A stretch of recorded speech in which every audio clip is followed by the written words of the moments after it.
As he was sitting at breakfast next morning, Basil Hallward was shown into the room. "I am so glad I have found you, Dorian," he said, gravely. "I called last night, and they told me you were at the opera. Of course I knew that was impossible, but I wish you had left word where you had really gone to. I passed a dreadful evening, half afraid that one tragedy might be followed by another. I think you might have telegraphed for me when you heard of it first. I read of it quite by chance in a late edition of the Globe that I picked up at the club. I came here at once, and was miserable at not finding you. I can't tell you how heartbroken I am about the whole thing. I know what you must suffer. But where were you? Did you go down and see the girl's mother? For a moment I thought of following you there. They gave the address in the paper. Somewhere in the Euston Road, isn't it? But I was afraid of intruding upon a sorrow that I could not lighten. Poor woman. What a state she must be in. And her only child, too. What did she say about it all?" "My dear Basil, how do I know?" murmured Dorian, sipping some pale yellow wine from a delicate gold-beaded bubble of Venetian glass and looking dreadfully bored. "I was at the opera. You should have come on there. I met Lady Gwendolen, Harry's sister, for the first time. We were in her box. She is perfectly charming, and Patty sang divinely. Don't talk about horrid subjects. If one doesn't talk about a thing, it has never happened. It is simply expression, as Harry says, that gives reality to things. Tell me about yourself and what you are painting." "You went to the opera?" said Hallward, speaking very slowly, and with a strained touch of pain in his voice.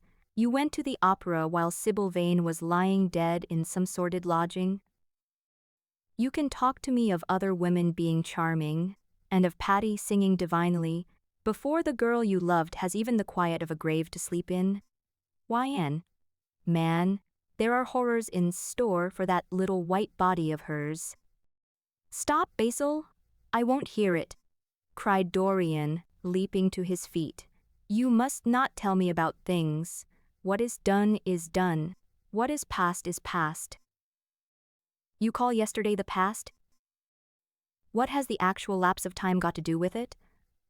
It is only shallow people who require years to get rid of an emotion. A man who is master of himself can end a sorrow as easily as he can invent a pleasure. I don't want to be at the mercy of my emotions. I want to use them, to enjoy them, and to dominate them." "Dorian, this is horrible. Something has changed you completely. You look exactly the same wonderful boy who used to come down to my studio, day after day, to sit for his picture. But you were simple, natural, and affectionate then. You were the most unspoiled creature in the whole world. Now, I don't know what has come over you. You talk as if you had no heart, no pity in you. It is all Harry's influence, I see that." The lad flushed up, and going to the window, looked out on the green, flickering garden for a few moments. "I owe a great deal to Harry Basil," he said, at last. "More than I owe to you. You only taught me to be vain." "Well, I am punished for that, Dorian, or shall be some day." "I don't know what you mean, Basil," he exclaimed, turning round. "I don't know what you want. What do you want?" "I want the Dorian Gray I used to know." "Basil," said the lad, going over to him, and putting his hand on his shoulder, "you have come too late. Yesterday when I heard that Sybil Vane had killed herself." "Killed herself? Good heavens! Is there no doubt about that?" cried Hallward, looking up at him with an expression of horror. "My dear Basil, surely you don't think it was a vulgar accident. Of course she killed herself. It is one of the great romantic tragedies of the age. As a rule, people who act lead the most commonplace lives. They are good husbands, or faithful wives, or something tedious. You know what I mean, middle-class virtue, and all that kind of thing. How different Sybil was. She lived her finest tragedy. She was always a heroine. The last night she played, The night you saw her, she acted badly because she had known the reality of love. When she knew its unreality, she died, as Juliet might have died. She passed again into the sphere of art. There is something of the martyr about her. Her death has all the pathetic uselessness of martyrdom, all its wasted beauty. But, as I was saying, you must not think I have not suffered. If you had come in yesterday at a particular moment, about 5:30, perhaps, or 5:45, you would have found me in tears. Even Harry, who was here, who brought me the news, in fact, had no idea what I was going through. I suffered immensely, then it passed away. I cannot repeat an emotion, no one can except sentimentalists, and you are awfully unjust, Basil. You come down here to console me. That is charming of you. You find me consoled, and you are furious. How like a sympathetic person. You remind me of a story Harry told me about a certain philanthropist who spent 20 years of his life in trying to get some grievance redressed, or some unjust law altered. I forget exactly what it was. Finally he succeeded, and nothing could exceed his disappointment. He had absolutely nothing to do, almost died of ennui, and became a confirmed misanthrope. And besides, my dear old Basil, if you really want to console me, teach me rather to forget what has happened, or to see it from a proper artistic point of view. Was it not Gaudier who used to write about La Consolation des Arts? I remember picking up a little vellum-covered book in your studio one day and chancing on that delightful phrase. Well, I am not like that young man you told me of when we were down at Marlowe together, the young man who used to say that yellow satin could console one for all the miseries of life. I love beautiful things that one can touch and handle. Old brocades, green bronzes, lacquer work, carved ivories, exquisite surroundings, luxury, pomp, there is much to be got from all these, but the artistic temperament that they create, or at any rate reveal, is still more to me. To become the spectator of one's own life, as Harry says, is to escape the suffering of life. I know you are surprised at my talking to you like this. You have not realized how I have developed. I was a schoolboy when you knew me. I am a man now. I have new passions, new thoughts, new ideas. I am different, but you must not like me less. I am changed, but you must always be my friend. Of course I am very fond of Harry. But I know that you are better than he is. You are not stronger. You are too much afraid of life, but you are better, and how happy we used to be together. Don't leave me, Basil, and don't quarrel with me. I am what I am. There is nothing more to be said. Hallward felt strangely moved. Rugged and straightforward as he was, there was something in his nature that was purely feminine in its tenderness. The lad was infinitely dear to him, and his personality had been the great turning point in his art. He could not bear the idea of reproaching him any more. After all, his indifference was probably merely a mood that would pass away. There was so much in him that was good, so much in him that was noble. Well, Dorian, he said at length, with a sad smile, I won't speak to you again about this horrible thing after today. I only trust your name won't be mentioned in connection with it. The inquest is to take place this afternoon.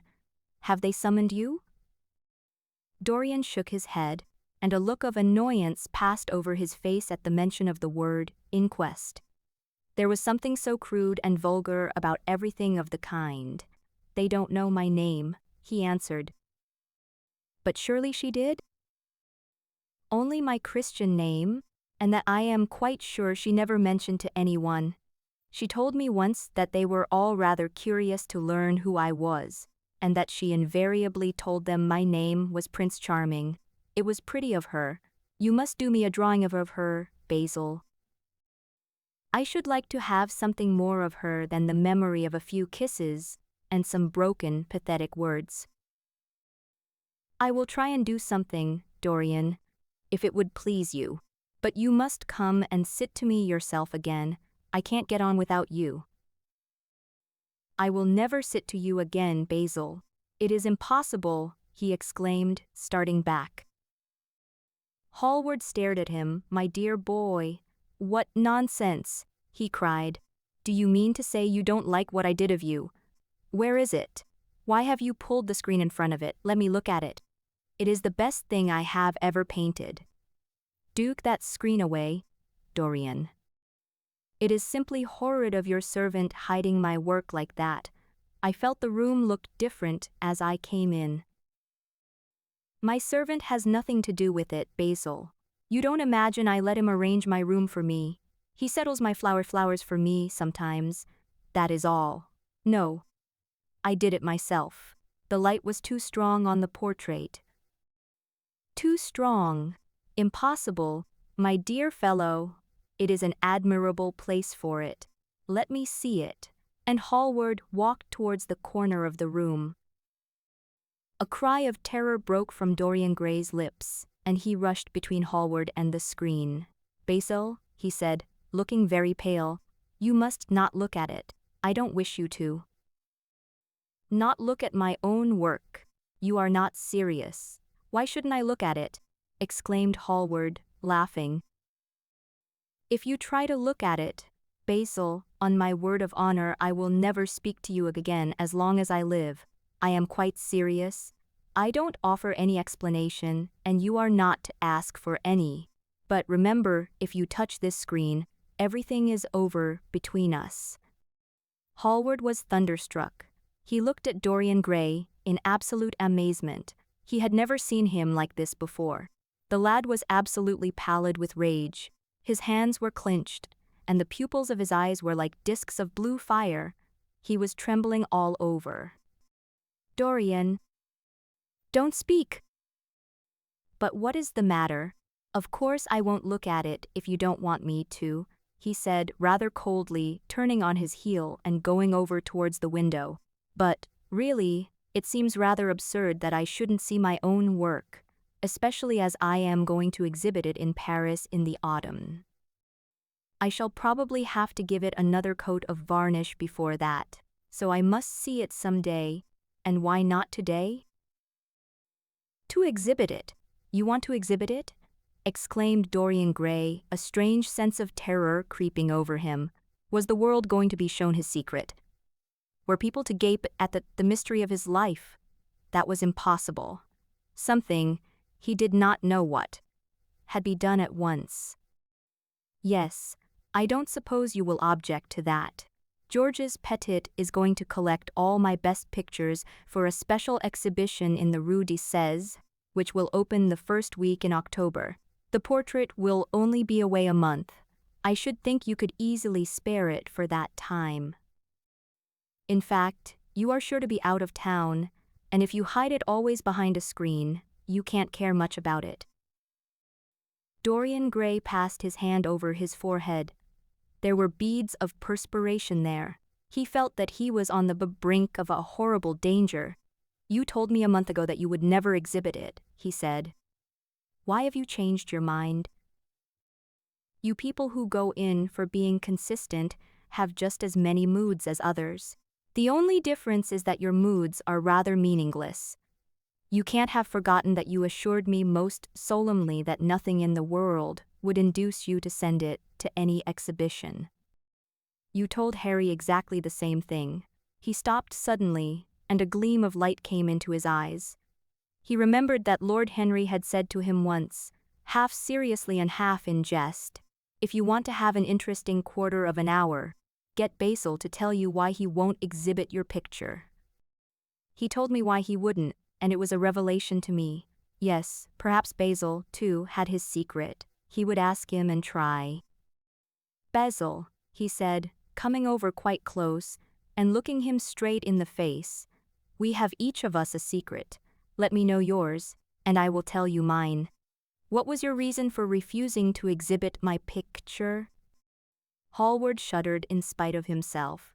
"Dorian, if I told you, you might like me less than you do, and you would certainly laugh at me. I could not bear your doing either of those two things. If you wish me never to look at your picture again, I am content. I have always you to look at. If you wish the best work I have ever done to be hidden from the world, I am satisfied. Your friendship is dearer to me than any fame or reputation." "No, Basil, you must tell me," murmured Dorian Gray. "I think I have a right to know." His feeling of terror had passed away, and curiosity had taken its place. He was determined to find out Basil Hallward's mystery. "Let us sit down, Dorian," said Hallward, looking pale and pained. "Let us sit down. I will sit in the shadow, and you shall sit in the sunlight. Our lives are like that. Just answer me one question. Have you noticed in the picture something that you did not like? Something that probably at first did not strike you, but that revealed itself to you suddenly?" "Basil," cried the lad, clutching the arms of his chair with trembling hands, and gazing at him with wild, startled eyes.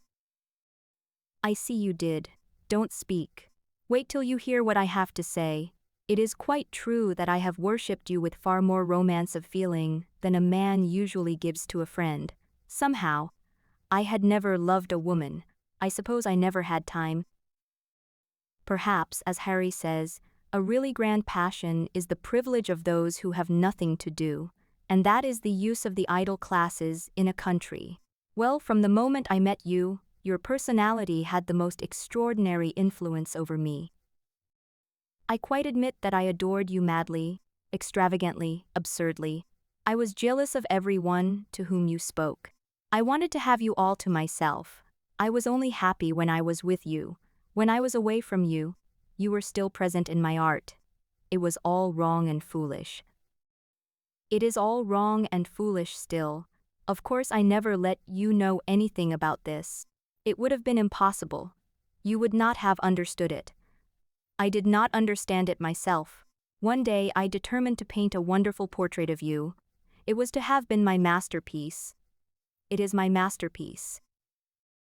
But, as I worked at it, every flake and film of color seemed to me to reveal my secret. I grew afraid that the world would know of my idolatry. I felt, Dorian, that I had told too much. Then it was that I resolved never to allow the picture to be exhibited.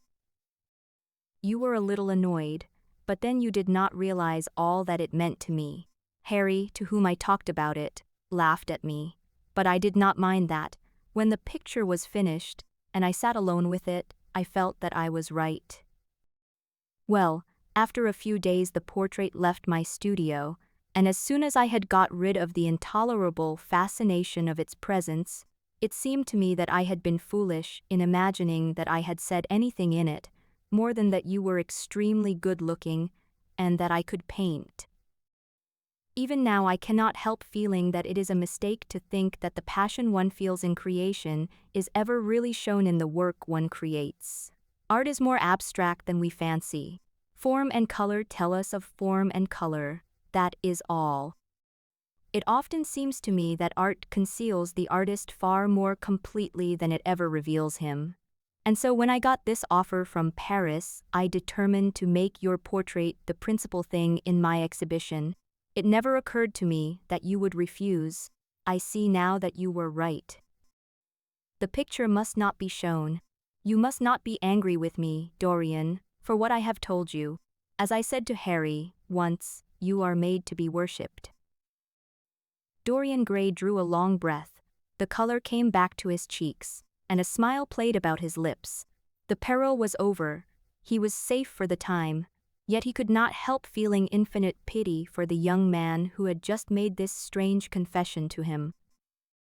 He wondered if he would ever be so dominated by the personality of a friend. Lord Harry had the charm of being very dangerous, but that was all. He was too clever and too cynical to be really fond of. Would there ever be someone who would fill him with a strange idolatry? Was that one of the things that life had in store? It is extraordinary to me, Dorian, said Hallward, that you should have seen this in the picture. Did you really see it? Of course I did. Well, you don't mind my looking at it now? Dorian shook his head. You must not ask me that, Basil. I could not possibly let you stand in front of that picture. You will someday, surely? Never. Well, perhaps you are right. And now goodbye, Dorian. You have been the one person in my life of whom I have been really fond. I don't suppose I shall often see you again. You don't know what it cost me to tell you all that I have told you." "My dear Basil," cried Dorian, "what have you told me? Simply that you felt that you liked me too much. That is not even a compliment."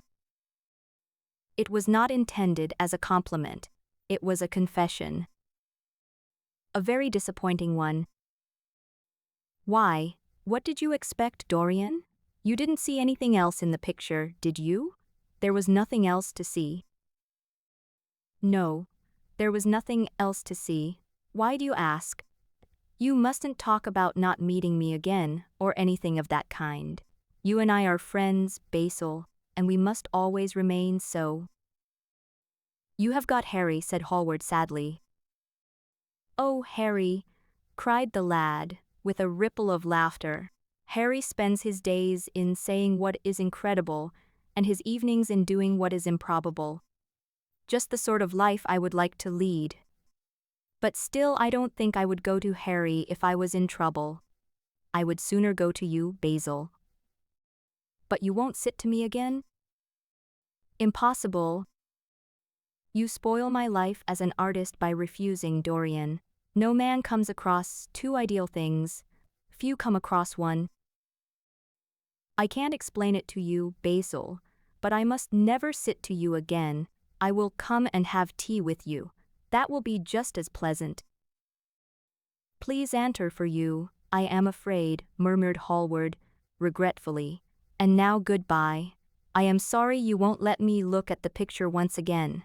But that can't be helped. I quite understand what you feel about it."